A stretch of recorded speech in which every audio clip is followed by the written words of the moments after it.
जय हिंद साथियों, the freedom में आपका स्वागत है। मैं सुधीर।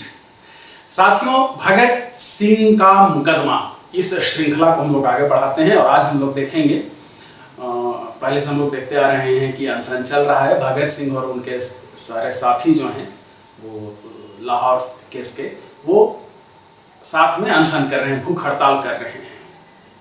इनकी भूख हड़ताल जब बढ़ती गई तो लाहौर सेंट्रल जेल में ही भगत सिंह के साथ, मतलब जहां भी भगत सिंह बंद हैं, वहां गदर के एक पुराने क्रांतिकारी बंद थे। वे 14 साल तक लगातार जेल रह चुके थे, गदर के दौरान गिरफ्तार हुए थे।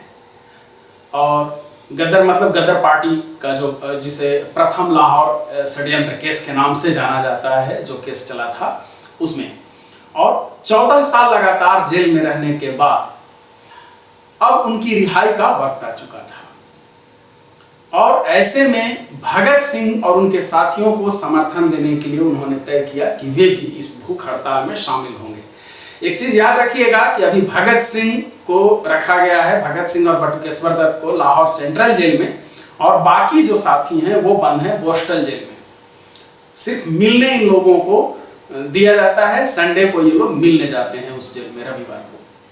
तो यहाँ पर ये बंद हैं, यहीं पर भगत सिंह और बटुकेश्वर दत्त भी हैं। तो गदर पार्टी के उस क्रांतिकारी का नाम था सोहन सिंह भकना। बाबा सोहन सिंह भकना गदर पार्टी के संस्थापक अध्यक्ष थे जब इसकी स्थापना हो रही थी, और तब से वो उसके अध्यक्ष भी उस समय बने थे। सक्रिय रूप से इन्होंने भाग लिया था। कामागाटा मारू वाला जो कांड हुआ था उसमें भी ये सक्रिय थे, गिरफ्तार किए गए और तब से इन पर मुकदमा चला और इन्हें आजीवन कारावास की सजा दी गई। लंबे समय तक अंडमान जेल में रखा गया, सेलुलर जेल में, फिर वहां से कई जेलों में रहते हुए अब इनकी लगभग रिहाई का वक्त था। तो इन्हें कुछ सजा की माफी मिली थी। 14 साल बिता चुके थे, अब इन्हें 2 साल, उस समय 16 साल जेल में आजीवन कारावास में रखा जाता था, तो 2 साल की माफी मिली थी और अब था इनको कि इनकी रिहाई हो जाएगी। और ऐसी स्थिति में ये तय करते हैं कि भगत सिंह और उनके साथियों का साथ देंगे, भूख हड़ताल में शामिल होंगे। इस मामले में अजय घोष ने अपने संस्मरणों में लिखा है कि बाबा सोहन सिंह भकना जब हड़ताल के लिए, भूख हड़ताल के लिए तैयार हो गए, तो ये कोई नैतिक रूप से तो बहुत ये बड़ा कदम था कि हाँ, हमारे साथ कोई है, इस तरह से पुराना क्रांतिकारी भी हमारे समर्थन कर रहे हैं। लेकिन जेल सुप्रिटेंडेंट ने उन्हें बताया कि अगर वो भूख हड़ताल में शामिल होंगे तो 2 बातें हैं। पहली तो कि उनकी जो तबीयत है, उनका स्वास्थ्य है, वो बहुत बिगड़ा हुआ। 14 साल उन्होंने सश्रम कारावास की सजा झेली है, जिसमें काले पानी में सबसे अधिक वक्त तक रहे हैं, और उसको झेलने के बाद उनका शरीर एकदम जर्जर हो चुका है। ऊपर से उनको जो रिहाई में थोड़ी सी छूट मिली है, वो छूट भी खत्म हो जाएगी और अब जो रिहा होने जा रहे थे वो रिहा नहीं हो सकेंगे। तो अजय घोष लिखते हैं कि ये बात जब उन्हें पता चली तो उन्होंने भगत सिंह से कहा कि ऐसी ऐसी बात है, बेहतर यही होगा कि अब हम लोग कर ही रहे हैं, बाबा इस भूख हड़ताल में शामिल ना हो। तो भगत सिंह मिलने गए इनके पास, सोहन सिंह भकना के पास, और उन्होंने आग्रह किया कि बाबा, आपका स्वास्थ्य ठीक नहीं है, हम लोग कर रहे हैं भूख हड़ताल, आप हमारा समर्थन कर रहे हैं, इसके लिए धन्यवाद, लेकिन आप इस भूख हड़ताल में शामिल न होइए। आपकी रिहाई भी जो है वो भी कैंसिल कर दी जाएगी। अभी आप तुरंत रिहा होंगे। और उन लोग कह रहा है, जेल वाला, जेल सुप्रिटेंडेंट बोल करके गया है कि अगर आप भूख हड़ताल में शामिल होते हैं तो आपकी इस छूट को ये खत्म कर दी जाएगी और आप जेल के जेल में ही रह जाएंगे। आप सोचिए, 14 साल से जो इंसान जेल में है और अंडमान में सेलुलर जेल में रह करके आया है लंबे समय तक, अब रिहाई का वक्त है, क्या बीत रहा होगा।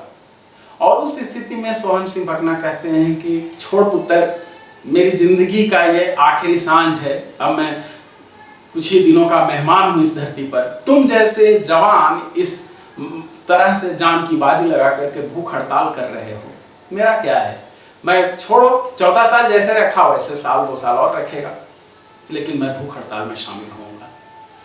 और बाबा सोहन सिंह भकना इस भूख हड़ताल में शामिल हो जाते हैं। ये उनकी चौथी भूख हड़ताल थी। बाबा सोहन सिंह भकना ने भी अपना पूरा संस्मरण लिखा है। इस कहानी को आगे बढ़ाने से पहले हम उन तमाम महानुभावों के प्रति अपना आभार प्रकट करते हैं जिन्होंने आर्थिक सहयोग देकर के हमारे इस अभियान को जारी रखने में मदद की है और लगातार मदद कर रहे हैं। आगे बढ़ने से पहले आप तमाम दर्शकों, समर्थकों और प्रशंसकों के लिए एक सादर आग्रह।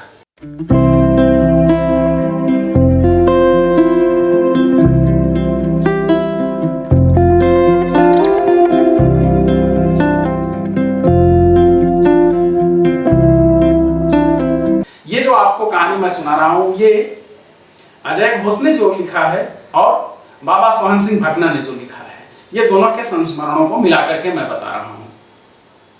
तो इस तरह से उस हड़ताल में सोहन सिंह भकना भी शामिल हो गए। उनकी जो रिहाई की छूट थी वो स्थगित कर दी गई, कैंसिल कर दी गई और ये हुआ कि अभी इनको जेल में ही रखा जाए। अभी इनके अंदर का क्रांतिकारी मरा नहीं है, अभी इनके अंदर एक क्रांतिकारी जीवित है। अजय घोष लिखते हैं कि भगत सिंह और सोहन सिंह भकना के बीच जो बातचीत हुई, भगत सिंह ने बाद में अजय घोष को वो किस्सा सुनाया और घोष लिखते हैं कि पूरा किस्सा जो बातचीत हुई थी भगत सिंह और बाबा के बीच, उसे सुनाते हुए, उस बातचीत को सुनाते हुए भगत सिंह की आंखों से झरझर आंसू बह रहे थे कि किस तरह से उन्होंने कहा और कितना प्यार दिया। और उधर दूसरी तरफ बाबा सोहन सिंह भकना की सजा 1 साल और बढ़ा दी गई इस भूख हड़ताल में शामिल होने के एवज में। साथियों, बाबा सोहन सिंह भकना और शहीद आजम भगत सिंह, इन दोनों की बातचीत बहुत ही इंटरेस्टिंग और प्रेरक है। इसलिए बाबा ने जो कुछ भी अपना संस्मरण लिखा है वो मैं चाहता हूं कि आप लोग भी जरूर सुनें। बाबा सोहन सिंह भकना अपने संस्मरण में लिखते हैं, जब भगत सिंह और उनके साथियों पर मुकदमा चलाने के लिए उनको बोस्टल जेल से लाहौर सेंट्रल जेल ले जाया गया तो मैं तथा भाई केसर सिंह ठठगढ़ पहले ही उस जेल में आ चुके थे। किसी न किसी ढंग से हर तीसरे दिन हम, यानी मैं और भगत सिंह, अवश्य मिलते थे और विचारों का खुला विचार विनिमय करते थे। एक दिन मैंने मजाक में भगत सिंह से पूछा, तुम अभी जवान हो और शिक्षित भी, तुम्हारी मौज मस्ती और आनंद करने की उम्र है, तुम यहाँ कैसे फंस गए? भगत सिंह ने हंसकर उत्तर दिया, यह दोष मेरा नहीं, आपका और आपके साथियों का है। मैंने कहा, हमारा किस तरह है? भगत सिंह ने कहा, अगर करतार सिंह और उनके साथी हंस हंस कर फांसियों पर न लटकते और आप सभी क्रांतिकारी अंडमान जैसे कुंभी नर्क में पड़कर साबित न निकलते तो शायद मैं भी यहाँ नहीं आता। आगे बाबा भकना लिखते हैं, भगत सिंह 6 फुट लंबा, बहुत खूबसूरत और अभी जवान था। वह निडर जर्नल, फिलासफर और ऊंचे दर्जे की राजनीतिक सूझ रखने वाला था। देशभक्ति के साथ साथ दुनिया भर की पीड़ित जनता का दर्द उसके सीने में कूट कूट कर भरा हुआ था। जब भी मैं भगत सिंह से मिलता तो मुझे यूं लगता कि भगत सिंह करतार सिंह सराबा की ही दूसरी मूर्ति है, क्योंकि उनके गुण, कर्म, अंतःकरण एक जैसे थे। एक जोत दो मूर्ति वाला उदाहरण उन पर लगता था। एक दिन मैंने पूछा, सैंडर्स को आपने किस लिए मारा था? क्या जो अखबारों में लिखा है कि आपने लाला लाजपत राय की मृत्यु का बदला लेने के लिए मारा था, ठीक है? क्या अगर सैंडर्स लाला लाजपत राय को लाठी ना मारता और उनकी मृत्यु न होती तो क्या आपके दिल में सैंडर्स को मारने का विचार पैदा न होता? भगत सिंह ने उत्तर दिया, हमारी पार्टी का उद्देश्य केवल आतंक फैलाना ही नहीं है। हम तो अंग्रेजों की गुलामी से देश को स्वतंत्र कराना चाहते हैं। जिस उद्देश्य से 1914-15 में गद्दार पार्टी के देशभक्तों ने देश की स्वतंत्रता के लिए झंडा उठाया था, हमारी पार्टी का उद्देश्य भी यही है। अगर हमने सैंडर्स को मारा और असेंबली में बम फेंका तो इस उद्देश्य की पूर्ति के लिए, ताकि इनको यानी अंग्रेजों को पता चल जाए कि हिंदुस्तान के लोग अब तुम्हारी गुलामी स्वीकार नहीं कर सकते।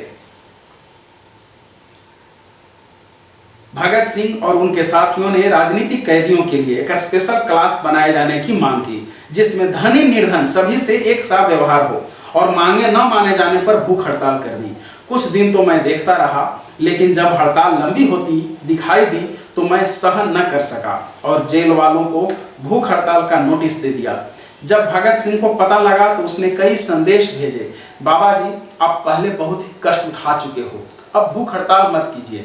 मैंने प्यार से उत्तर दिया, भगत सिंह, जब आप नौजवान दूसरों के कष्टों को दूर करने के लिए अपना बलिदान दे रहे हैं, तो मैं बूढ़ा जो समाप्त होने पर है बाहर बैठा किस तरह तमाशा देख सकता हूँ। अतः मैंने भी भूख हड़ताल कर दी और अंत तक भूख हड़ताल में शामिल रहा। यह मेरी चौथी भूख हड़ताल थी। तो साथियों, ये लिखा है बाबा सोहन सिंह भकना ने।